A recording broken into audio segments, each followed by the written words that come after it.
हरे Krishna guys, तो मैं हूँ आपकी होस्ट अमीशा मल्होत्रा। तो गाइस, आज का टॉपिक है तमाम कोशिशों के बाद भी वायु प्रदूषण में नहीं दिख रहा सुधार।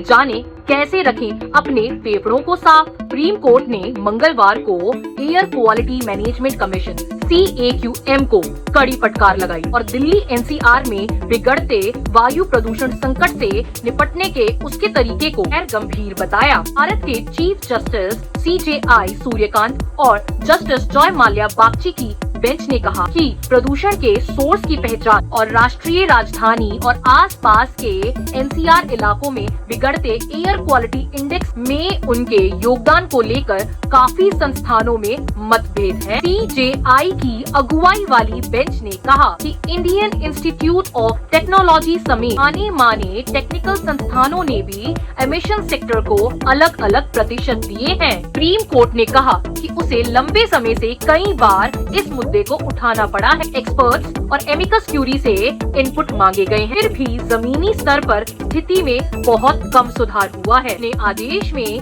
CJI की अगुवाई वाली बेंच ने कहा कि CAQM को ना तो बिगड़ते AQI के पीछे के सही कारणों की पहचान करने और ना ही लंबे समय के समाधान बनाने की कोई जल्दी लगती है। एमिकस क्यूरी और सीनियर एडवोकेट अपराजिता सिंह द्वारा वाहन प्रदूषण, औद्योगिक उत्सर्जन, निर्माण और सड़क की धूल, पावर प्लांट के नियमों का पालन और पटाखों पर दिए गए सुझावों पर ध्यान देते हुए सुप्रीम कोर्ट ने जोर दिया कि CAQM की यह जिम्मेदारी है कि वह सभी संबंधित एक्सपर्ट्स को एक साथ लाए और डेटा के आधार पर प्रदूषण के सोर्स की पहचान करे। सुप्रीम कोर्ट ने CAQM को 2 सप्ताह के अंदर शॉर्टलिस्ट किए गए डोमेन एक्सपर्ट्स की एक मीटिंग बुलाने और उनकी चर्चा के आधार पर AQI खराब होने के मुख्य कारणों की पहचान करने वाली एक रिपोर्ट जमा करने का आदेश दिया। इसने आगे आदेश दिया कि पारदर्शिता और जनता की भागीदारी